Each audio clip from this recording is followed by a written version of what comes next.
আল্লাহর সৎ, আল্লাহ দয়ালু, আল্লাহ রহিম রহমান, আল্লাহ সুবহান, আল্লাহ গফুর, এই যে গুণবাচক নামগুলি আছে, এই গুণবাচক নামগুলি যিনি বা যাহারা অর্জন করে রেখেছেন তারা আল্লাহর অর্জিত গুণের প্রতিনিধি। তারা কার প্রতিনিধি? আল্লাহর অর্জিত গুণের প্রতিনিধি। এই হলো কাহিনীটা। আর বাঘে ফেদাকের আরো অনেক কাহিনী আছে। এই মাওলাদের বিরুদ্ধে কত বছর এই খলিফাদের 30 বছর শাসন, তারপরে আব্বাসী আমলের শাসন, এইভাবে যত শাসনগুলি কারবারগুলি হয়ে গেছে, এর মধ্যে প্রকৃত মুহাম্মদ ইসলামের যে ধারাটা সেটা আর নাই। বাঘে ফেদাকের কাহিনী আরো কঠিন। দয়াল নবীর একটা বাগান ছিল, বাগানটার নাম ছিল বাঘে ফেদাক। উনি নিজে লিখে দিয়ে গিয়েছিলেন বাগানটা। দাতাকে দয়াল নবী রাসূল করিম সাল্লাল্লাহু আলাইহি ওয়াসাল্লাম দিলেন কাকে? তার মেয়ে ফাতেমাকে দিলেন। লেখককে মাওলা আলী, সাক্ষী তার নাবালক 2 পুত্র হাসান এবং হুসাইন। লিখিত একটা দলিল। ওই বাগে ফেদাকে কাজকর্ম করে মাওলা আলী চলতেন এবং সাংসারিক ভরণ পোষণ করতেন। অথচ আবু বকর খলিফা হয়ে এসে মসজিদে নববীতে বসে সিদ্ধান্ত নিলেন এই বাগে ফেদাকটাকে রাষ্ট্রীয়করণ করে নেওয়ার জন্য। রাসূল যেটা মা ফাতেমা জহুরাকে দান করেছেন, ঠিক করলেনও তাই। তখন ফাতেমা জহুরা মসজিদে নববীতে এসে হযরত আবু বকরকে বললেন, আপনি আমার বাবার দেওয়া বাগানটি কেন রাষ্ট্রীয়করণ করে নিলেন? তিনি বললেন, আমি শুনেছি রসুলের কোনো ওয়ারিশ নাই, তার উম্মতগণই তার ওয়ারিশ। এই কথা আমি শুনেছি। মিথ্যে কথা। আপনি কোরআন পড়েন নাই? দাউদ নবী, ইব্রাহিম নবী, তাদের ওয়ারিশ ছিল, কোরআন পড়েন নাই? তারপরেও লিখিত একটা দলিল, এটাকে রাষ্ট্রায়ত্ত করে নিলেন। তারপরে দয়াল নবী কন্যা ফাতেমা জহুরার সাথে যখনই দেখা হইতো, অর্থাৎ আবু বকর রাদিয়াল্লাহু আনহু যখন দেখা হতো, তিনি সব সালাম দিতেন মা ফাতেমা জহুরাকে। কি বলে? আসসালামু আলাইকুম বিনতে রাসূলুল্লাহ। বিনতে মানে কন্যা। হে রসুলের কন্যা, আপনাকে সালাম। তিনি সালামের জবাব দিতেন না। কেননা বিনতে রাসূলুল্লাহ বলছেন, রাসূলের কন্যা, তাহলে ওয়ারিশ। উনি তো ওয়ারিশ নাই, এই জন্য তো উম্মতগণই ওয়ারিশ, তাই তিনি সালামের জবাব দিতেন না। এরকম অনেক দুঃখজনক কাহিনী ঘটনা আছে। তাই আজকের আমাদের সেই শপথ হওয়া উচিত, এই মাওলার অভিষেকটাকে নিজেদের হৃদয়ে ধারণ করে আরো বেশি করে প্রচার করে আমরা সেই আলী সত্তার মধ্য দিয়ে আমরা রসুল পেয়ে তারপর আমরা চলে যাব। একদিন দয়াল নবীর কাছে গিয়ে কয়েকজনে বিচার দিয়েছিল। আলী বলেছিলেন যে আমার দয়াল নবীর সাথে যদি কেউ একবার দেখা করতে চায়, আমার সাথে দেখা করতে হবে 2 বার। এই কথাটা দয়াল নবীর কাছে বিচার দিলেন অনেকেই। হুজুর, আলী সাহেব কেন এত বড় কথা বললেন? আপনার সাথে দেখা করতে গেলে 1 বার, আলীর সাথে দেখা করতে হবে 2 বার, এটা কেমন কথা? তাই বলেছেন উনি? বলে হ্যাঁ, ডাকো। হযরত আলীকে ডাকা হলো। দয়াল নবী জিজ্ঞেস করলেন, আলী আপনি কি এই কথা বলেছেন? জি হুজুর, আমি বলেছি। কেন বলেছেন? আপনি হলেন জ্ঞানের শহর, আর আমি হলাম সেই শহরের প্রবেশের একমাত্র দরজা। সেই জ্ঞানের শহরে যদি একজন যায়, আমি আলীর দরজা দিয়ে যাওয়া লাগবো, আবার যখন ফিরে আসবে আমি আলীর দরজা দিয়েই তো ফেরত আসা লাগবো। কিন্তু আপনার কাছে একবার গেলে আমার কাছে 2 বার দেখা হবে, একবার যাইতে আবার আসতে। তখন সবাই বুঝতে পারলো, হ্যাঁ ঘটনা তো ঠিক। সেই আলিত্য প্রাপ্তিত্বপূর্ণ ব্যক্তিত্বের ধারা অর্জন করতে গেলে এই যে ওলি আল্লাহগণ আছেন, আমি সামান্য একটু বলবো মাত্র। ওলি আল্লাহগণ আছেন, ইনারা নফসের বিরুদ্ধে জেহাদ করে জয়লাভ করছেন বলে ওলি আল্লাহ হয়েছেন। মানুষ নামক প্রাণীর মনটা, নফসটা দুইটা উপাদান দিয়ে তৈরি করা হয়েছে, দুইটা উপাদান। একটা হলো নূরে মুহাম্মদী, আর একটা হলো শয়তান। মানুষের অন্তর, আমাকে মুর্শিদ কেবলা কাগজ কলম নিয়ে আমাকে দেখিয়ে দিয়েছিলেন আমাদের বাসায় অনেকক্ষণ সুন্দর করে। ওই কথাটা আমি বলছি মাত্র। কি বললেন? যে মানুষ নামক প্রাণী, জিন এবং ইনসান, যেটা অন্তরটা কি দ্বারা তৈরি করা হয়েছে? দুইটা উপাদান, একটা হলো নূরে মুহাম্মদী, আর একটা হলো শয়তান। নূরে মুহাম্মদীটা কি? উনি সংজ্ঞা দিয়েছেন এইভাবে, divine character and qualities attend in a person Muhammad is called নূরে মুহাম্মদী। তিনটা গুণের বৈশিষ্ট্য ব্যাখ্যা করেছেন তিনি। একটা হলো নূরে মুহাম্মদ অসূচিত, অখণ্ড, নিঃশেষ হবে না। দুই নম্বর গুণটা হলো নূরে মুহাম্মদ কোনোদিনই কারোর পক্ষে বিপক্ষে অংশ নেবেন না, কারোর পক্ষেও না, কারোর বিপক্ষেও না, নিরপেক্ষ, পরিপূর্ণ নিরপেক্ষ, অ্যাবসলিউটলি ইম্পার্শিয়াল। আর একটা কি? অনাসক্তি, কোনো ব্যক্তির প্রতি, ক্ষমতার প্রতি, বিষয়ের প্রতি কোনো আসক্তি থাকবে না, প্রাপ্তির তীব্র বাসনা আকাঙ্ক্ষা এটা থাকবে না। এইগুলো হলো নূর মুহাম্মদের এই তিনটা গুণ। এই তিনটা গুণের বিপরীতে পক্ষপাতিত্ব করব যে ব্যক্তি, তার ভিতরে নূরে মুহাম্মদ আর থাকলো না, জাগে উঠলো কারা? শয়তান। লোভ লালসা বিষয় বাসনার প্রতি যে মন লাগে গেছে, ওই মনটা হলো শয়তানের আর একটা বৈশিষ্ট্য।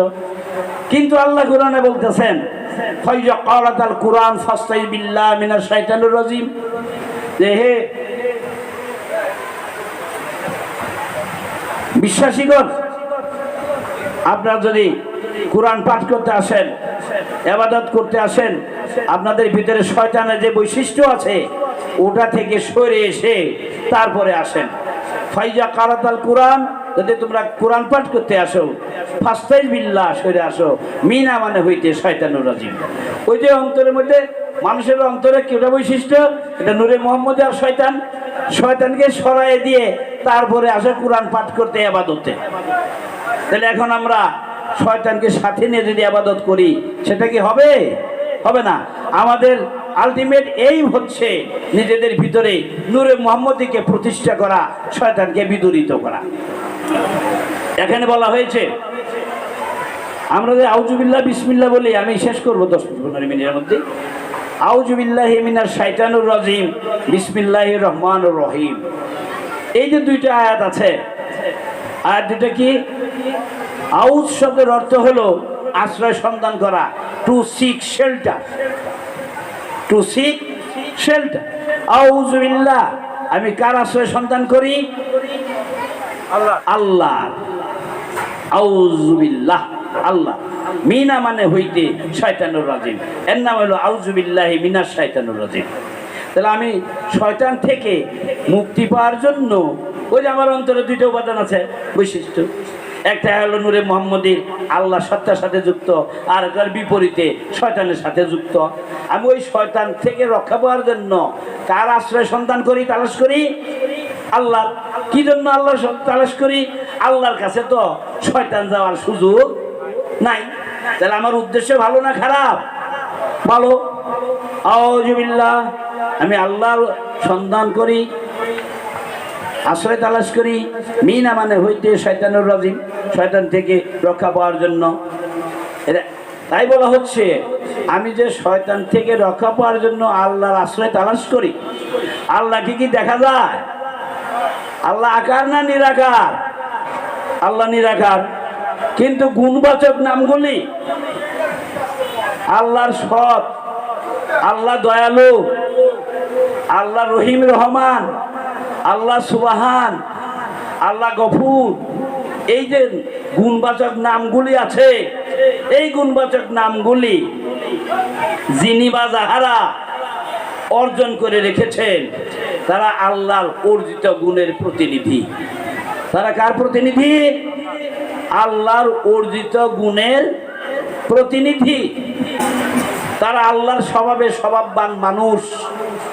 তারা হলো তাকাল্লাকু বি আখলাকিল্লাহ, আল্লাহর স্বভাবের সাথে তাদের স্বভাব যুক্ত হয়ে গেছে।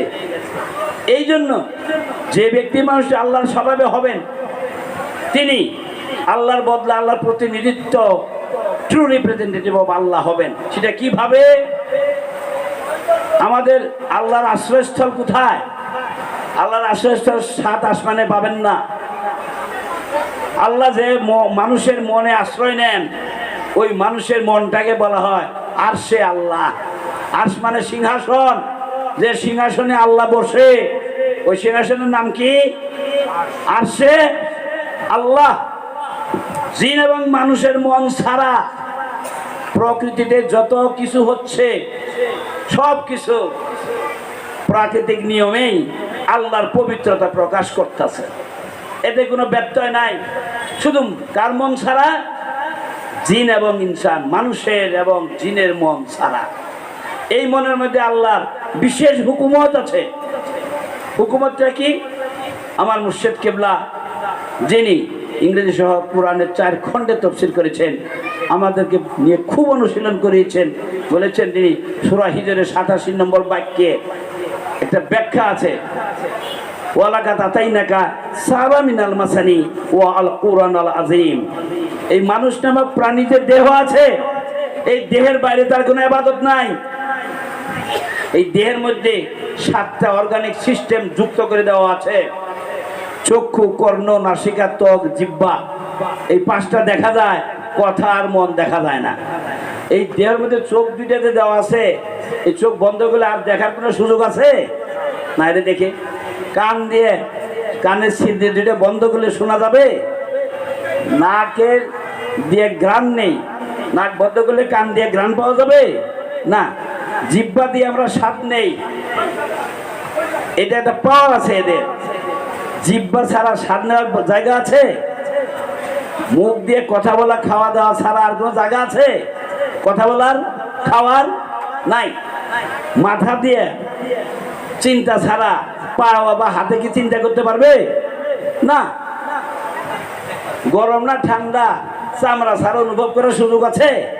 এই যে অর্গানিক সিস্টেমগুলোর যার যার একটা পাওয়ার আছে, এই পাওয়ারগুলো দিয়ে অসংখ্য লোভ লালসা, বিষয় বাসনা, চাওয়া পাওয়া, এগুলো মানুষের মাথার মধ্যে ঢুকে।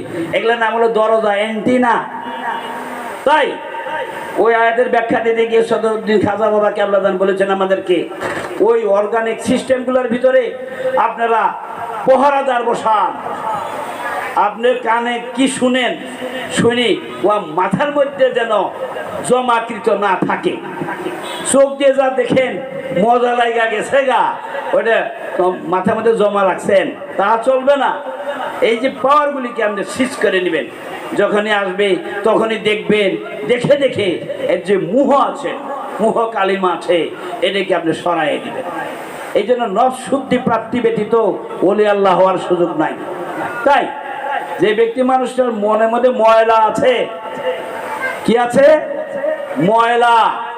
আমরা দেখেন অনেকেই বিদেশ থেকে তেল আমদানি করি, সব দেশেই করে, অপরিশোধিত তেল, ময়লাযুক্ত তেল, অপরিশোধিত তেল। ওই অপরিশোধিত তেলের নাম হচ্ছে ক্রুড অয়েল। কি অয়েল? ইংরেজি ভাষায় ক্রুড অয়েল। ক্রুড মানে ময়লা। ওই ময়লাযুক্ত তেলটাকে যতক্ষণ পর্যন্ত আপনি ময়লা অপসারণ না করবেন মেশিনে দিয়ে, এটা কি পিওর হবে? ব্যবহার করা যাবে? পবিত্র পরিচ্ছন্ন হবে? হবে না। Until or unless that very crudeness will be removed, that very oil will never be purified. যতক্ষণ পর্যন্ত ওই তেলের ময়লা শেষ করে না দেওয়া যাবে, ততক্ষণ উহা পরিশুদ্ধ হবে না। ঠিক আমাদের মনের মধ্যে যে ব্যক্তি মানুষগুলির মনে আমাদের এই ময়লা আছে, মনের ময়লা যতক্ষণ পর্যন্ত আমরা সরায় না দিতে পারবো, ওই মন আল্লাহর সিংহাসনে পরিণত হবে না। কথা বুঝতে পারছেন? এই যে কিভাবে ময়লাগুলো পরিচ্ছন্ন করব, বিষয়গুলি কিভাবে সরাবো, এই যে পদ্ধতি, তার নাম হলো সালাত। সালাত মানে শুধুমাত্র এই সিজদা দিলাম, ই করলাম, রুকুতে গেলাম, সালাম ফিরেলাম, মুনাজাত করলাম, এইটুকুর মধ্যে না। এখন হাকিকতি তাৎপর্য আছে। প্রত্যেকটা বিষয় হাকিকতি তাৎপর্যটা কেমন?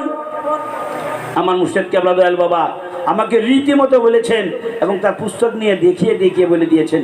তার বাসায় আমার মনে আছে এখনো। তিনি বলেছেন আধ্যাত্মবাদ আমরা বলি বলি বলি জানি জানি, আসলে আমরা যারা বলি তারা কিন্তু আসলে জানি না। তিনি বললেন আধ্যাত্মবাদটা কেমন জিনিস?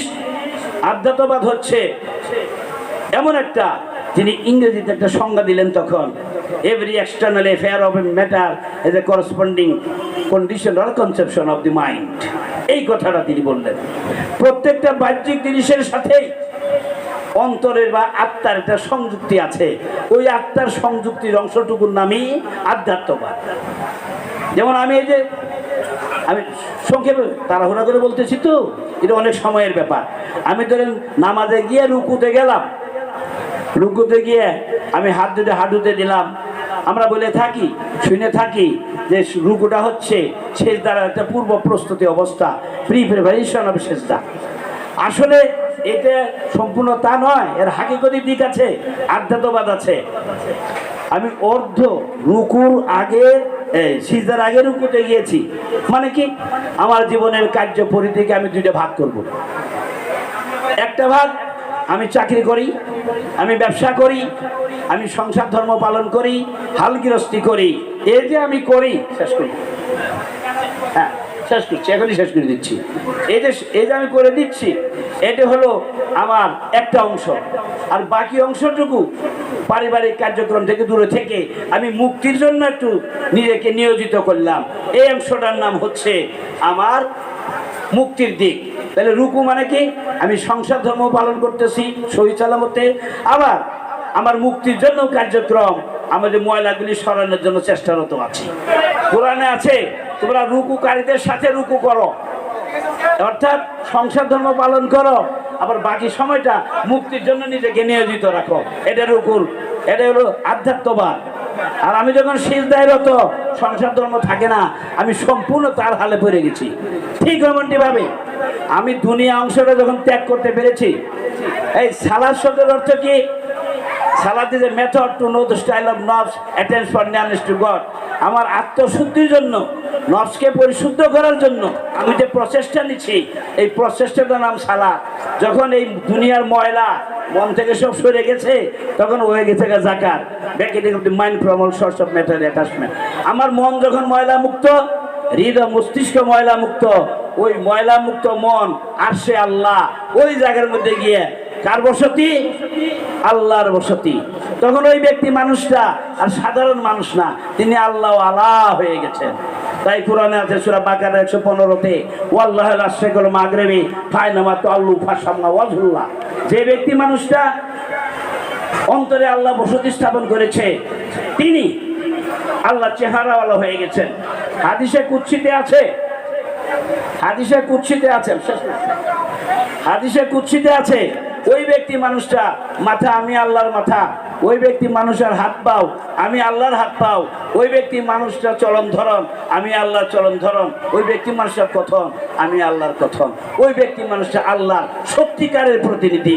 অমন একটা ব্যক্তির কাছে আশ্রয় না নিলে আমি শয়তান থেকে মুক্তি পেতে পারবো না। আমরা যেন মাওলার অভিষেক অনুষ্ঠানে এই অবস্থাটা নিজেদের ভিতরে প্রমাণ করে ব্যত্যয় ঘটিয়ে না ঘটিয়ে তাহাকে সঠিক পন্থা অবলম্বন করে মুক্তির রাজ্যে আমাদের হৃদয়ের জন্য আল্লাহকে বসিয়ে নিয়ে আল্লাহ আলা হয়ে এই জীবনের জন্য আমরা মুক্তি প্রাপ্তি অবস্থায় চলে যেতে পারি, এই আশাবাদ ব্যক্ত করে আমি আমার ছোট্ট কথা এখানেই শেষ করলাম। জয়।